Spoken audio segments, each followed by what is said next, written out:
Hi ನಮಸ್ತೆ. ವಧು ಸೀರಿಯಲ್ನ 91ನೇ ಸಂಚಿಕೆಗೆ ಸ್ವಾಗತ. ಇನ್ನು ಯಾರೆಲ್ಲ ನನ್ನ ಚಾನಲ್ಗೆ ಸಬ್ಸ್ಕ್ರೈಬ್ ಆಗಿಲ್ಲ, ಸಬ್ಸ್ಕ್ರೈಬ್ ಮಾಡಿಕೊಂಡು ಸಪೋರ್ಟ್ ಮಾಡಿ.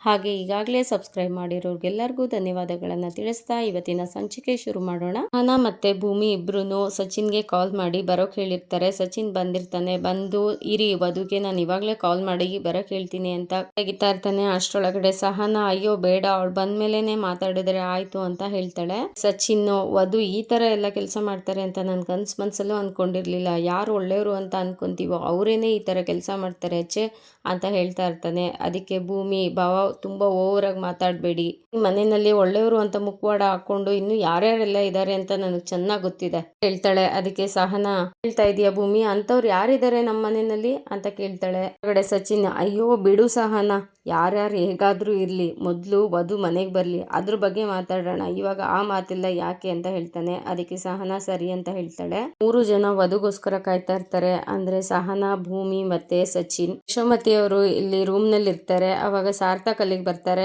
ಅಮ್ಮ ಅಂತ ಅಂದ್ಕೊಂಡು, ಅದಕ್ಕೆ ಏನಪ್ಪ ಸಾರ್ಥಕ್ ಇಷ್ಟು ಖುಷಿಯಾಗಿದೆಯಾ ಇವತ್ತು ಅಂತ ಯಶೋಮತಿ ಅವ್ರು ಕೇಳ್ತಾರೆ. ಸಾರ್ಥಕ್ ಹಾಗೇನಿಲ್ಲಮ್ಮ, ನಾರ್ಮಲ್ ಆಗಿ ಇದ್ದೀನಿ ಅಂತ ಹೇಳ್ತಾರೆ. ಅದಕ್ಕೆ ಯಶೋಮತಿ ಅವರು ನಾರ್ಮಲ್ ಆಗ ಹಾಗೆಲ್ಲ ಏನು ಇಲ್ವಲ್ಲ ಅಂತ ಯಶೋಮತಿ ಅವ್ರು ಕೇಳ್ತಾರೆ.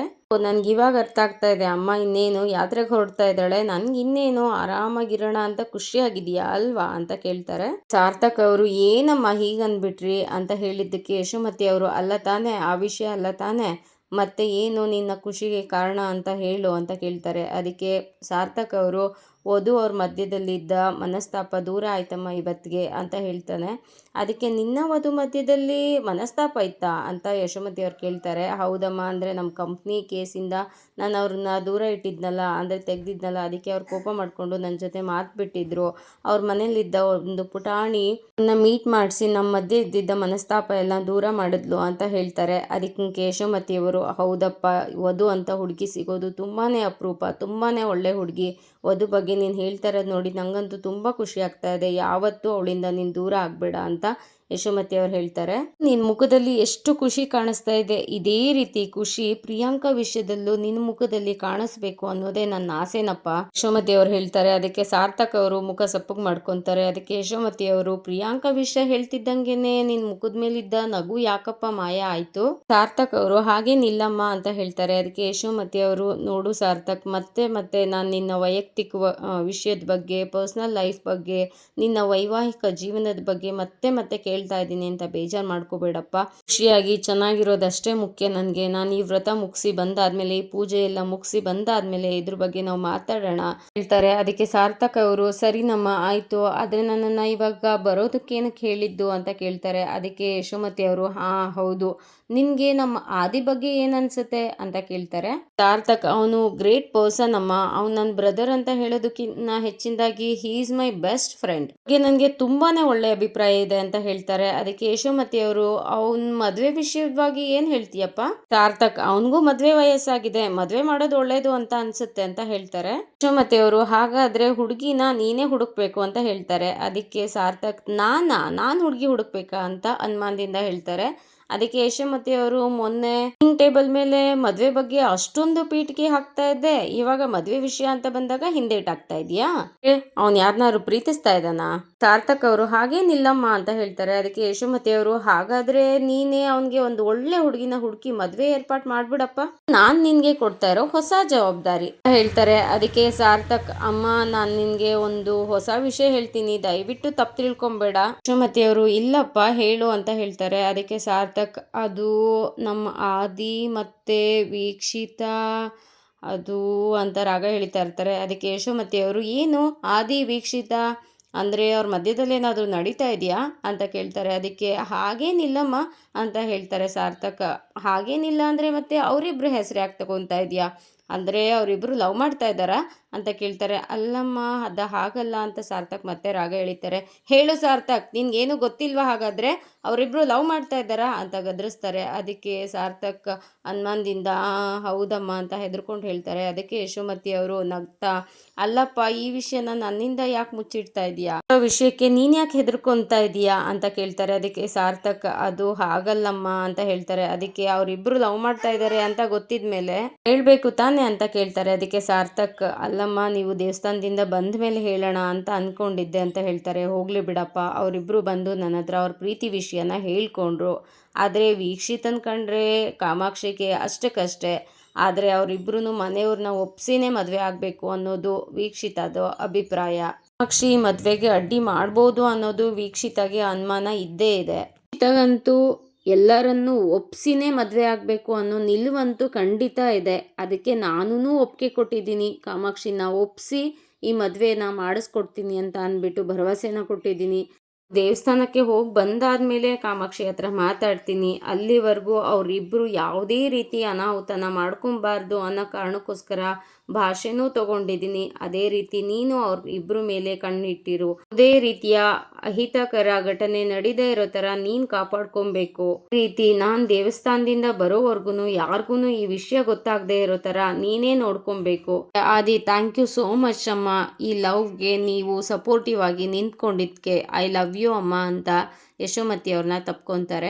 ಅಮ್ಮ ಥ್ಯಾಂಕ್ ಯು ಸೋ ಮಚ್ ಅಂತ ಹೇಳ್ತಾರೆ. ಯಶೋಮತಿ ಅವರು, ಸರಿನಪ್ಪ, ನಾನು ಈ ದೇವಸ್ಥಾನದಿಂದ ಬರೋ ಅಷ್ಟರೊಳಗಡೆ ನಿನ್ನ ಮತ್ತು ಪ್ರಿಯಾಂಕ ಮಧ್ಯೆ ಇರೋ ಮನಸ್ತಾಪ ದೂರ ಆಗಿ ನೀವಿಬ್ಬರೂ ತುಂಬಾ ಖುಷಿಯಾಗಿ ಅನ್ಯೋನ್ಯತೆಯಿಂದ ಇಬ್ಬರೂ ಇರಬೇಕು ಅಂತ ಮತ್ತೊಮ್ಮೆ ಆ ದೇವ್ರ ಹತ್ರ ನಾನು ಬೇಡ್ಕೋತೀನಪ್ಪ ಅಂತ ಹೇಳ್ತಾರೆ. ಅದಕ್ಕೆ ಸಾರ್ಥಕ್ ಕೂಡ ಸರಿನಮ್ಮ ಅಂತ ಹೇಳ್ತಾರೆ. ಅದಕ್ಕೋಸ್ಕರ ಸಚಿನ್, ಭೂಮಿ ಮತ್ತೆ ಸಹನ ಕಾಯ್ತಾ ಇರ್ತಾರೆ. ಅಷ್ಟರೊಳಗಡೆ ವಧು ಮನೆಗೆ ಬರ್ತಾಳೆ.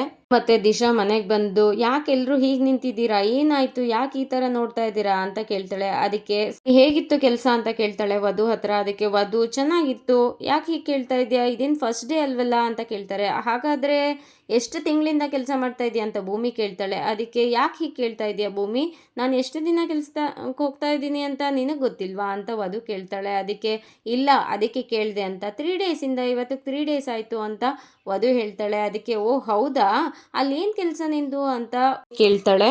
ಬಗ್ಗೆ ಎಕ್ಸ್ಪ್ಲೈನ್ ಮಾಡೋದು ಅಂತ ವಧು ಹೇಳ್ತಾಳೆ. ಅದಕ್ಕೆ ಯಾವ ಥರ ಎಕ್ಸ್ಪ್ಲೈನ್ ಮಾಡ್ತೀಯಾ, ನಮಗೂ ಸ್ವಲ್ಪ ತೋರಿಸು ಇಲ್ಲಿ ಅಂತ ಭೂಮಿ ಕೇಳ್ತಾಳೆ. ವಧು, ಯಾಕೆ ಭೂಮಿ ಏನೇನೋ ಕೇಳ್ತಾ ಇದೆಯಾ ಅಂತ ಹೇಳ್ತಾಳೆ. ಅದಕ್ಕೆ ಸಹನ, ಅವಳ ಮೇಲೆ ಏನಕ್ಕೆ ಗದರ್ತಾ ಇದೆಯಾ ನೀನು, ಅವಳು ಸರಿಯಾಗೇ ಕೇಳ್ತಾ ಇದ್ದಾಳೆ, ಎಕ್ಸ್ಪ್ಲೈನ್ ಮಾಡು ನೋಡೋಣ ಅಂತ ಹೇಳ್ತಾರೆ.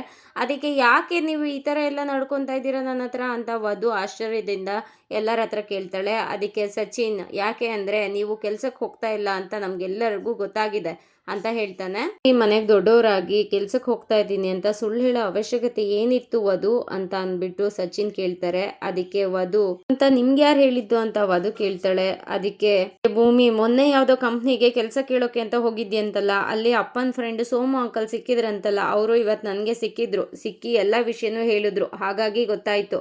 ಅಲ್ಲ ಅಕ್ಕ, ಈ ಥರ ನಮಗೆಲ್ಲ ಮೋಸ ಮಾಡ್ತಾ ಇದೆಯಲ್ಲ, ನಿನ್ಗೇನು ಅನ್ನಿಸ್ತಾ ಇಲ್ವಾ, ಅಕ್ಕ ಅನ್ನೋ ಗೌರವ ಇತ್ತು, ಇವಾಗ ಎಲ್ಲ ಮಣ್ಪಾಲಾಯ್ತು. ಭೂಮಿ ಹೇಳ್ತಾಳೆ. ಅದಕ್ಕೆ ಸಹನ, ಹೌದು ಚಿಕ್ಕಮ್ಮ ಹೇಳ್ತಾ ಇದ್ದಿದ್ದೆ ನಿಜ ಅನ್ನಿಸ್ತಾ ಇದೆ, ನಿನಗೆ ಮನೆಯವರೆಲ್ಲ ಗೌರವದಿಂದ ಇರೋದು ಇಷ್ಟ ಇಲ್ಲ ಅಂತ ಅನಿಸುತ್ತೆ, ಅದಕ್ಕೋಸ್ಕರ ನೀನು ಹೀಗೆ ಮಾಡ್ತಾ ಇದೆಯಾ, ನಮಗೆಲ್ಲ ಮೋಸ ಮಾಡಿಬಿಟ್ಟಿಯಲ್ಲ ನೀನು, ಅಂಥ ಅವಶ್ಯಕತೆ ಏನಿತ್ತು, ನಮಗೆಲ್ಲ ಯಾಕೆ ಸುಳ್ಳು ಹೇಳಿ ಈ ಥರ ಮಾಡ್ತಾ ಇದೆಯಾ ನೀನು, ಎಲ್ಲ ಹೋಗಿದ್ದೆ ಅಂತ ಅಂದ್ಬಿಟ್ಟು ಕೇಳ್ತಾರೆ. ಅದಕ್ಕೆ ಸಚಿನ್ ಕೂಡ, ನೀವೇ ದೊಡ್ಡವರಾಗಿ ಈ ಥರ ಎಲ್ಲ ಸುಳ್ಳು ಹೇಳೋ ಅವಶ್ಯಕತೆ ಏನಿತ್ತು ವಧು ಅಂತ ಸಚಿನ್ ಕೂಡ ಹೇಳ್ತಾರೆ.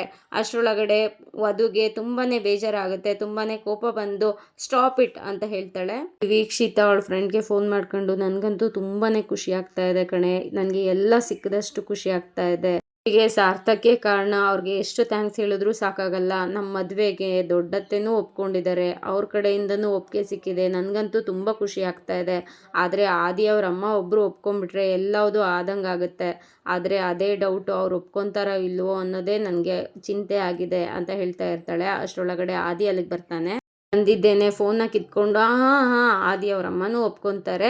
ಇಫ್ ಯು ಡೋಂಟ್ ಮೈಂಡ್, ನಾನು ಇವಾಗ ನಮ್ಮ ಹುಡುಗಿ ಜೊತೆ ಅಂದರೆ ನನ್ನ ಮದುವೆ ಆಗೋ ಹುಡುಗಿ ಜೊತೆ ಸ್ವಲ್ಪ ಬ್ಯುಸಿ ಇದ್ದೀನಿ, ದಯವಿಟ್ಟು ಫೋನ್ ಇಡ್ತೀರಾ ಅಂತ ಹೇಳ್ತಾನೆ. ಅದಕ್ಕೆ ಆ ಕಡೆಯಿಂದ ಓಕೆ ಅಂತ ಹೇಳಿ ಫೋನ್ನ ಕಟ್ ಮಾಡ್ತಾರೆ. ಕಟ್ ಆದಮೇಲೆ ವೀಕ್ಷಿತ, ಆದಿ ದಿಸ್ ಇಸ್ ಟೂ ಮಚ್, ನನ್ನ ಫ್ರೆಂಡ್ ಹತ್ರ ಯಾಕೆ ಹಾಗೆ ಮಾತಾಡಿದೆ, ನನ್ನ ಫ್ರೀಡಮ್ನ ಯಾಕೆ ನೀನು ಕಿತ್ಕೊತಾ ಇದೆಯಾ, ಎಲ್ಲ ಹುಡುಗರು ಹಾಗೇನಾ ಅಥವಾ ನೀನು ಮಾತ್ರ ಹೀಗೇನಾ, ಪ್ರೀತಿ ಒಪ್ಕೊಳ್ಳೋ ತನಕ ನನ್ನ ಹಿಂದೆ ಅಲ್ದ್ಬಿಟ್ಟು ಇವಾಗ ಈ ಥರ ಫ್ರೀಡಮ್ ಎಲ್ಲ ಕಿತ್ಕೊತಾ ಇದೆಯಾ ನೀನು ಹೇಳ್ತಾಳೆ. ಅದಕ್ಕೆ ಓ ಹೌದಾ, ನಾನು ನಿನ್ನ ಪ್ರೀತಿ ಹಿಂದೆ ಅಲ್ದಿದ್ದು ಅಥವಾ ನೀನೇ ನನಗೆ ಮುಂಚೆ ರುಕ್ಸಾಗಿ ಕಾಲ್ ಮಾಡಿದ್ದಲ್ವಾ ಅಂತ ಅದಕ್ಕೆ ಹೇಳ್ತಾನೆ. ಅದಕ್ಕೆ ರುಕ್ಸಾಗಿ ಕಾಲ್ ಮಾಡಿಬಿಟ್ರೆ ಇವಾಗ ನಾನು ವೀಕ್ಷಿತ ಆಗಿ ಮಾತಾಡ್ತಾ ಇದ್ದೀನಿ, ರುಕ್ಸ್ ಹೆಸರು ಎತ್ಬೇಡ ಅಂತ ವೀಕ್ಷಿತ ಹೇಳ್ತಾಳೆ. ಅದಕ್ಕೆ ಆವಾಗ ನಾನು ರುಕ್ಸ್ ಅಂತ ಅನ್ನುವಾಗ ನಿನ್ಗಿಷ್ಟ ಆಗ್ತಿತ್ತಾ, ಇವಾಗ ರುಕ್ಸ್ ಅಂದರೆ ನಿನ್ಗಿಷ್ಟ ಆಗಲ್ವಾ ಆ ರುಕ್ಸ್ ಅಂತ ಹೇಳ್ತಾನೆ. ವೀಕ್ಷಿತ ಬೇಡ ನೋಡು, ನನಗೆ ತುಂಬ ಕೋಪ ಬರುತ್ತೆ, ಕೋಪ ಬರಿಸ್ಬೇಡ ನನಗೆ ಅಂತ ವೀಕ್ಷಿತ ಹೇಳ್ತಾಳೆ. ಅದಕ್ಕೆ ಹೋಗಲಿ ಬಿಡು ರೂಕ್ಸ್, ಅಂದರೆ ವೀಕ್ಷಿತ ಬಿಡು ಹೋಗಲಿ, ಇವಾಗ ಆ ವಿಷಯ ಎಲ್ಲ ಯಾಕೆ, ಓಕೆ ಈಗ ನಾವಿಬ್ಬರು ಪ್ರೀತಿಸ್ತಾ ಇದ್ದೀವಿ, ಇಷ್ಟರಲ್ಲೇ ಮದುವೆ ಕೂಡ ಆಗ್ತೀವಿ, ಮದುವೆ ಆದಮೇಲೆ ನನ್ನನ್ನು ಪ್ರೀತಿಯಿಂದ ಏನಂತ ಕರಿತೀಯ ಅಂತ ಕೇಳ್ತಾನೆ. ಅದಕ್ಕೆ ವೀಕ್ಷಿತ ಮತ್ತಿನ್ನೇನಂತ ಕರೀಲಿ, ಆದಿ ಅಂತ ಕರಿತೀನಿ ಅಂತ ಹೇಳ್ತಾಳೆ. ಆದಿ, ಅಯ್ಯೋ ಆ ಥರನ, ಆದಿ ಅಂತನ, ಬೇಡ ಬೇಡ ಆ ಥರ ಎಲ್ಲ ಕರಿಬೇಡ ಅಂತ ಹೇಳ್ತಾನೆ. ಅದಕ್ಕೆ ವೀಕ್ಷಿತ ಏನು ಇವಾಗ ಬೇರೆ ಬೇರೆ ಅವತಾರ ಎಲ್ಲ ತಾಳ್ತಾ ಇದೆಯಾ, ಓ ಹಾಗಾದರೆ ಮದುವೆ ಆದಮೇಲೆ ತುಂಬ ಮರ್ಯಾದೆ ಕೊಟ್ಟು ಹೋಗ್ರಿ ಬರ್ರಿ ಅಂತ ಎಲ್ಲ ಕರಿಬೇಕಾ, ಅದೇ ಏ ಹಾಗಲ್ಲ ವೀಕ್ಷಿ, ನಾನು ಪ್ರೀತಿಯಿಂದ ನಿನ್ನನ್ನು ಚಿನ್ನು ಅಂತ ಕರಿತೀನಿ, ನೀನು ನನ್ನನ್ನು ಮುದ್ದು ಅಂತ ಕರಿ ಅಂತ ಹೇಳ್ತಾನೆ. ಅದಕ್ಕೆ ವೀಕ್ಷಿತ ಇಲ್ಲಪ್ಪ, ಆ ಥರ ಎಲ್ಲ ಕರೆಯೋದಕ್ಕೆ ಬರಲ್ಲಪ್ಪ, ನಾನು ನಿನಗೆ ವೀಕ್ಷಿತನೇ, ನೀನು ನನಗೆ ಆದಿನೇ, ಹಾಗೆ ಕರೆಯೋಣ, ನಾವಿಬ್ಬರು ಹೆಸರಿಡದೆ ಕರೆಯೋಣ ಅಂತ ಹೇಳ್ತಾಳೆ. ಆದಿ ಪ್ಲೀಸ್ ಕಣೆ ವೀಕ್ಷಿತ, ನನ್ನ ಮಾತು ಕೇಳೆ, ಪ್ರೀತಿಯಿಂದ ಆದಿ ಅಂತ ಹೆಸರು ಬಿಟ್ಟು ಬೇರೆ ಇನ್ನೇನಾದರೂ ಕರಿ ಅಂತ ಹೇಳ್ತಾನೆ. ಅದಕ್ಕೆ ನಿಜನಾ, ಏನು ಬೇಕಾದರೂ ಕರಿಬೋದಾ ಅಂತ ಕೇಳ್ತಾಳೆ. ಹಾಂ ಏನು ಬೇಕಾದರೂ ಕರಿ, ಆದಿ ಅನ್ನೋ ಹೆಸರು ಮಾತ್ರ ಕರಿಬೇಡ ಅಂತ ಹೇಳ್ತಾನೆ. ಅದಕ್ಕೆ ಹಾಗಾದರೆ ಪ್ರೀತಿಯಿಂದ ನಾನು ನಿನಗೆ ಚಿಂಪಾಂಜಿ ಅಂತ ಕರಿತೀನಿ ಅಂತ ಹೇಳ್ತಾಳೆ. ಆದಿ ಹಾಂ ಚಿಂಪಾಂಜಿ ಅಂತನಾ, ನಾನು ಚಿಂಪಾಂಜಿ ಥರ ಕಾಣಿಸ್ತೀನಾ ನಿನಗೆ ಅಂತ ಕೇಳ್ತಾನೆ. ಅದಕ್ಕೆ ಹಾಂ ಚಿಂಪಾಂಜಿ ಥರ ಕಾಣಿಸ್ತೀಯ, ಮುದ್ದಾಗಿದೆಯಾ ಅಂತ ಹೇಳ್ತಾಳೆ. ಅದಕ್ಕೆ ಏಯ್ ನನಗೆ ಚಿಂಪಾಂಜಿ ಅಂತ ಕರಿತೀಯ, ನಿನ್ನ ಮಾಡ್ತೀನಿ ಇರು ಅಂತ ಆದಿ ಅಟ್ಟಿಸ್ಕೊಂಡು ಹೋಗ್ತಾನೆ. ವೀಕ್ಷಿತ ಓಡ್ ಬರ್ತಾಳೆ ಕೆಳಗಡೆ. ಇಬ್ರು ಓಡ್ ಬರ್ತಾರೆ. ವೀಕ್ಷಿತ ಕೈಗೆ ಸಿಗ್ತಾ ಇರಲ್ಲ. ಆದಿ ನನಗೆ ಸಿಗಲ್ವಾ ನೀನು ಅಂತ ಅಟ್ಟಿಸ್ಕೊಂಡು ಬರ್ತಾನೆ. ಅಷ್ಟರೊಳಗಡೆ ಸಾರ್ಥಕ್ ಇರ್ತಾರೆ. ಅಲ್ಲಿ ಸಾರ್ಥಕ್ ಕೆಳಗಡೆ ಕುತ್ಕೊಂಡು ವೀಕ್ಷಿತ ಮತ್ತೆ ಆದಿ ಇಬ್ರು ಸಾರ್ಥಕ್ ಕೈಗೆ ಸಿಕ್ಬೀಳ್ತಾರೆ. ಅದಕ್ಕೆ ಮುಂಚೆ ಪ್ರೀತಿ ಒಪ್ಕೊಂತ ಇಲ್ಲ ಅಂತ ಒದ್ದಾಡ್ತಾ ಇದ್ರಿ, ಇವಾಗ ಅವಳಿಗೆ ಗೋಳುಯ್ಕೊತಾ ಇದೆಯಾ ಅಂತ ಆದಿನ ಕೇಳ್ತಾರೆ. ಅದಕ್ಕೆ ಆದಿ ಇಲ್ಲ ಬ್ರೋ, ನಾನೇನು ಗೋಳುಯ್ಕೊತಾ ಇಲ್ಲ, ಅವಳ ಹತ್ರ ಚೆನ್ನಾಗೇ ಇದ್ದೀನಿ, ಅವಳು ನನಗೇನೋ ಅಂದ್ಲು ಬ್ರೋ, ಅವಳೇನೆ ಕೊಪ್ಪು ತೋರಿಸ್ತಾ ಇರೋದು, ನನ್ನ ಹತ್ರ ಚೆನ್ನಾಗಿ ಮಾತಾಡ್ತಾನೆ ಇಲ್ಲ ಅಂತ ಹೇಳ್ತಾನೆ. ಸಾರ್ಥಕ್ ಇವತ್ತೇನೋ ಮಕ್ಳು ಥರ ಜಗಳ ಆಡ್ತಾ ಇದ್ದೀರಾ, ಆದರೆ ಮದುವೆ ಆದಮೇಲೆ ಇದೇನೇ ದೊಡ್ಡದಾಗಿ ಹೋಗದೆ ಇದ್ರೆ ಅಷ್ಟೇ ಸಾಕು ಅಂತ ಹೇಳ್ತಾರೆ. ಅದಕ್ಕೆ ಆದಿ ಡೋಂಟ್ ವರಿ ಬ್ರೋ, ನಾನು ಅವಳನ್ನ ರಾಣಿ ಥರ ನೋಡ್ಕೊತೀನಿ ಅಂತ ಆದಿ ಹೇಳ್ತಾನೆ. ಅದಕ್ಕೆ ವೀಕ್ಷಿತ ಓ ಅಂತ ಹೇಳ್ತಾಳೆ. ಸಾರ್ಥಕ್ ಇವಾಗ ಸರಿ ನೀನು ಇಲ್ಲಿಂದ ಹೊರಡು, ನಾನು ವೀಕ್ಷಿತ ಹತ್ರ ಸ್ವಲ್ಪ ಮಾತಾಡಬೇಕು ಅಂತ ಹೇಳ್ತಾನೆ. ಅದಕ್ಕೆ ಓ ನನ್ನ ಹೆಂಡತಿ ಹತ್ರ ಮಾತಾಡೋದಕ್ಕೆ ನೀನು ನನ್ನನ್ನೇ ಕಳಿಸ್ತೀಯಾ ಅಂತ ಹೇಳ್ತಾನೆ. ಅದಕ್ಕೆ ವೀಕ್ಷಿತ ನಾನಿನ್ನೂ ನಿನ್ನ ಹೆಂಡತಿ ಆಗಿಲ್ಲ, ನೀನು ಇನ್ನೂ ನನಗೆ ತಾಳಿ ಕಟ್ಟಿಲ್ಲ, ನೆನಪಿರಲಿ ಅಂತ ಹೇಳ್ತಾಳೆ. ಅದಕ್ಕೆ ಆದಿ ವೀಕ್ಷಿತ ಪಕ್ಕದಲ್ಲಿ ಬಂದು ಅದಾದಮೇಲೆ ಎಲ್ಲ ಬ್ರೋ ಏನು ಹೇಳ್ತಾನೆ ಎಲ್ಲದನ್ನು ನೆನ್ಪಿಟ್ಕೊಂಡು ನನಗೆ ಹೇಳು ಮರಿದಾನೆ ಆಯಿತಾ ಅಂತ ಹೇಳ್ತಾನೆ. ಅದಕ್ಕೆ ವೀಕ್ಷಿತ ಆಯಿತು ಅಂತ ಹೇಳ್ತಾಳೆ. ಆದಿ ಹತ್ರ ಬಂದು ನನ್ನ ಬಗ್ಗೆ ಏನು ಚಾಡಿ ಹೇಳ್ಬೇಡ ಆಯ್ತಾ ಅಂತ ಹೇಳ್ಬಿಟ್ಟು ಅಲ್ಲಿಂದ ಹೊರಡ್ತಾನೆ. ಸಾರ್ಥಕ್ ಸರಿ ಆಯ್ತು ಹೋಗಪ್ಪ ಇಲ್ಲಿಂದ ಅಂತ ಅಂದ್ಬಿಟ್ಟು ಕಳಿಸ್ಕೊಡ್ತಾರೆ.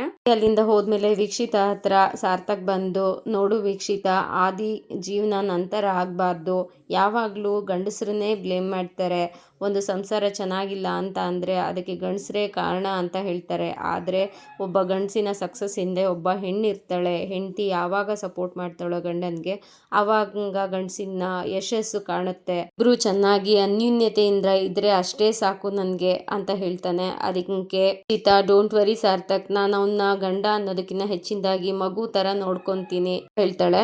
ಸಾರ್ಥಕ್ ನೀನು ಅವನ್ನ ತುಂಬಾ ಚೆನ್ನಾಗಿ ನೋಡ್ಕೊಂತೀಯ ಅಂತ ನನಗೆ ನಂಬಿಕೆ ಇದೆ, ಆದ್ರೂ ಹೇಳ್ತಾ ಇದ್ದೀನಿ ಆದಿ ಜೀವನ ನಂತರ ಆಗಬಾರ್ದು. ನೀನ್ ಪ್ರೀತಿ ವಿಷಯನ ಅಮ್ಮನ ಹತ್ರ ಹೇಳ್ಕೊಂಡಿದ್ದನ್ನ ಅಮ್ಮ ನನ್ನ ಹತ್ರ ಹೇಳಿದ್ರು, ಅದಕ್ಕೋಸ್ಕರ ಹೇಳ್ದೆ ಅಷ್ಟೇ ಅಂತ ಸಾರ್ಥಕ್ ಹೇಳ್ತಾರೆ. ಅದಕ್ಕೆ ಡೋಂಟ್ ವರಿ ಸಾರ್ಥಕ್, ನಿನ್ನ ಸಹಾಯನ ನಾನು ಯಾವತ್ತೂ ಮರೆಯೋಕ್ಕಾಗಲ್ಲ, ನನ್ನ ಜೀವನ ಪೂರ್ತಿ ನಿನ್ನ ಸಹಾಯನ ನಾನು ನೆನ್ಪಿಟ್ಕೋಬೇಕು, ಇದೆಲ್ಲ ಸಾಧ್ಯ ಆಗಿದ್ದೆ ನಿನ್ನಿಂದ ಅಂತ ವೀಕ್ಷಿತ ಹೇಳ್ತಾಳೆ.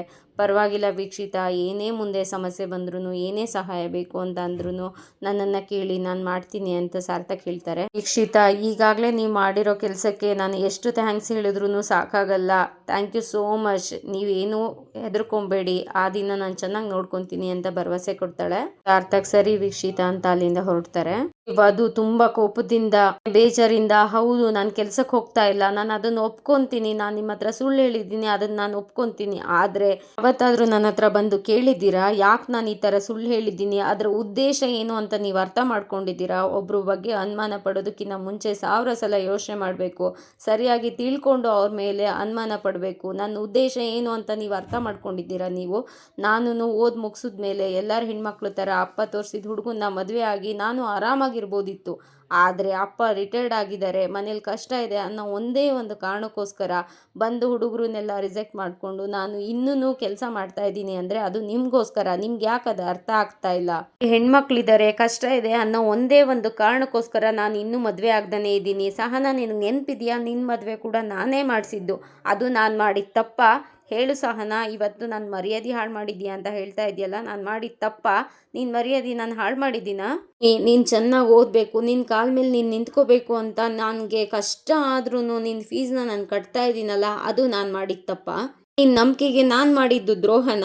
ಭೂಮಿ, ಹೇಳು. ನಾನು ಕಷ್ಟಪಟ್ಟು ನಿನ್ನನ್ನು ಕಾಲೇಜ್ಗೆ ಕಳಿಸ್ತಾ ಇದ್ರೆ ನೀನು ಕಾಲೇಜಲ್ಲಿ ಏನೇನೆಲ್ಲ ಮಾಡ್ತಾ ಇದೀಯಾ ಅಂತ ನನಗೆ ಗೊತ್ತಿಲ್ಲ ಅಂದ್ಕೊಂಡಿದ್ಯಾ? ಹೇಳ, ಏನೇನು ಮಾಡ್ತಾ ಇದೀಯಾ ಅಂತ? ಭೂಮಿ, ನಾನೇನು ಮಾಡಿದ್ದೀನಿ ಅಂತ ಕೇಳ್ತಾಳೆ. ಅದಕ್ಕೆ ವಧು, ವಿಘ್ನೇಶ್ ಯಾರು ಅಂತ ಎಲ್ಲರ ಮುಂದೆ ಹೇಳ? ವಧು ಹೇಳಿದ್ದಕ್ಕೆ ಭೂಮಿ ತಲೆ ಬಗ್ಗಿಸ್ತಾಳೆ. ಅಷ್ಟರೊಳಗಡೆ ಸಚಿನ್, ಹಬ್ಬ ಈ ಲಿಪ್ಸ್ಟಿಕ್ ರಾಣಿ ಅವನ್ನೋ ಲವ್ ಮಾಡ್ತಿದ್ದಾಳೆ ಅಂತ ಸದ್ಯ ವಧುಗೂ ಗೊತ್ತಾಗಿದೆ ಅಂತ ಸಮಾಧಾನ ಮಾಡ್ಕೊತಾ ಇರ್ತಾನೆ. ಅಷ್ಟರೊಳಗಡೆ ವಧು, ಆ ವಿಷಯದ ಬಗ್ಗೆ ಭೂಮಿ ಹತ್ರನೂ ತುಂಬ ಸಲ ಮಾತಾಡಿದ್ದೀನಿ ವಧು ಅಂತ ಹೇಳ್ತಾನೆ. ಅದಕ್ಕೆ ವಧು, ಭೂಮಿ ಬಗ್ಗೆ ಮಾತಾಡೋ ನೀವು ನಿಮ್ಮ ಕೆಲಸದ ಬಗ್ಗೆ ಯಾವತ್ತಾದ್ರೂ ಯೋಚನೆ ಮಾಡಿದ್ದೀರಾ ಭಾವ ಅಂತ ಪ್ರಶ್ನೆ ಮಾಡ್ತಾಳೆ. ಸಚಿನ್, ಇಲ್ಲ, ಇನ್ನೊಂದು ಸ್ವಲ್ಪ ದಿನದಲ್ಲಿ ಪಾಸ್ಪೋರ್ಟ್ ಎಲ್ಲ ಬಂದ್ಬಿಡತ್ತೆ, ನಾನು ಸಹನಾ US ಹೋಗೋದು ಕನ್ಫರ್ಮ್ ಅಂತ ಹೇಳ್ತಾನೆ. ವಧು, ವಾವ್, ವಿಷಯನ ನೀವು ಸಹನಾನ ಮದುವೆ ಆದಾಗಿಂದ ಹೇಳ್ತಾನೆ ಬಂದಿದ್ದೀರಾ, ಆದ್ರೆ ನೀವ್ ಏನ್ ಕೆಲಸ ಮಾಡ್ತಾ ಇದ್ದೀರಾ ಅಂತ ಅನ್ಫಾರ್ಚುನೇಟ್ಲಿ ಯಾರಿಗೂ ಗೊತ್ತಿಲ್ಲ. ಸಚಿನ್, ಅಂದ್ರೆ ನಾನು ಸುಳ್ಳು ಹೇಳ್ಕೊಂಡು ತಿರುಗ್ತಾ ಇದ್ದೀನಿ ಅಂತನಾ?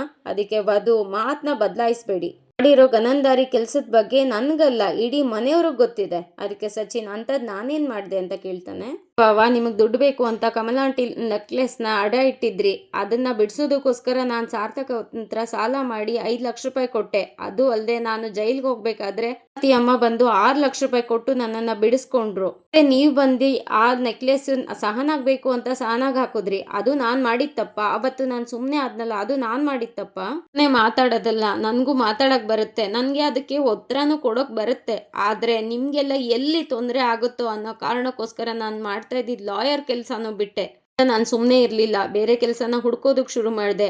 ಅದಕ್ಕೆ ಕೆಲಸನೂ ಸಿಕ್ತು. ಕಾರಣಕ್ಕೆ ಅಮ್ಮನಿಗೆ ಫೋನ್ ಮಾಡಿನೂ ಹೇಳಿದೆ ನನ್ನ ಕೆಲಸ ಸಿಕ್ತು ಅಂತ. ಅದಾದಮೇಲೆ ನನಗೆ ಗೊತ್ತಾಗಿದ್ದು ಅದು ಸಾರ್ಥಕ್ ಅವರಿಂದ ನನಗೆ ಕೆಲಸ ಸಿಕ್ಕಿದ್ದು ಅಂತ. ಅದಕ್ಕೋಸ್ಕರ ನಾನು ಆ ಕೆಲಸ ಬಿಟ್ಟೆ. ಯಾಕೆಂದರೆ ಸಾರ್ಥಕ್ಕೂ ನನಗೂ ಒಂದು ಸಣ್ಣ ಕ್ಲಾಶ್ ಆಗಿತ್ತು. ಆ ಕಾರಣಕ್ಕೋಸ್ಕರ ಕೆಲಸ ಬಿಟ್ಟೆ. ಮನೆಗೆ ನಿಮಗೆಲ್ಲ ಹೇಳಬೇಕು ಅನ್ನೋ ಕಾರಣಕ್ಕೋಸ್ಕರ ನಾನು ಮನೆಗೆ ಬಂದಾಗ ನೀವೆಲ್ಲರೂ ತುಂಬಾ ಖುಷಿಯಾಗಿದ್ರಿ. ಆ ಖುಷಿನ ಹಾಳು ಮಾಡೋಕೆ ನನಗೆ ಇಷ್ಟ ಆಗಲಿಲ್ಲ. ಅದಕ್ಕೆ ನಾನು ಸುಮ್ಮನೆ ಆದೆ. ಅದು ಅಲ್ಲದೆ ಹಿಂದಿನ ದಿನ ನಾನು ಕೆಲಸಕ್ಕೆ ಹೋದ್ರೇನೆ ನಾನು ಈ ಮನೆಯಲ್ಲಿರೋದು ಅಂತ ಚಿಕ್ಕಮ್ಮ ಹೇಳಿದ್ರು. ಆ ಕಾರಣಕ್ಕೋಸ್ಕರ ನಾನು ಸುಮ್ಮನೆ ಆದೆ. ಅವ್ರಿಗೂ ಅಪ್ಪ ಅಮ್ಮ ಕೂತ್ಕೊಂಡು ನನಗೆ ಕೆಲಸ ಸಿಕ್ಕಿಲ್ಲ ಅಂತ ಕೊರಗ್ತಾ ಇದ್ರೇನೆ ಹೊರತು ಖುಷಿಯಿಂದ ಮದ್ವೆಗೆ ಹೋಗ್ತಾ ಇರಲಿಲ್ಲ. ಅವ್ರಿಗೂ ನಾನು ಕೆಲಸ ಹುಡುಕ್ತಾನೆ ಇದ್ದೀನಿ, ಆದರೆ ನನ್ನ ಹಣೆ ಬರಕ್ಕೆ ಎಲ್ಲೂ ಕೆಲಸನೇ ಸಿಗ್ತಾ ಇಲ್ಲ ಅಂತ ತನ್ನ ದುಃಖನ, ತನ್ನ ಕೋಪನ, ತನ್ನ ಎಲ್ಲರ ಮುಂದೆ ಹಂಚ್ಕೊತಾಳೆ ವಧು. ಇವತ್ತಿನ ಸಂಚಿಕೆ ಇದಾಗಿತ್ತು. ಈ ಸಂಚಿಕೆ ನಿಮಗೆ ಇಷ್ಟ ಆಗಿದ್ರೆ ಒಂದು ಲೈಕ್ ಕೊಟ್ಟು ಶೇರ್ ಮಾಡಿ, ಕಮೆಂಟ್ ಬಾಕ್ಸಲ್ಲಿ ಕಮೆಂಟ್ ಮಾಡಿ ತಿಳಿಸಿ ಹೇಗೆ ಬಂತು ಈ ಸಂಚಿಕೆ ಅಂತ. ಮುಂದಿನ ಸಂಚಿಕೆಯಲ್ಲಿ ಸಿಗೋಣ. ಅಲ್ಲಿವರೆಗೂ take care, bye, thank you.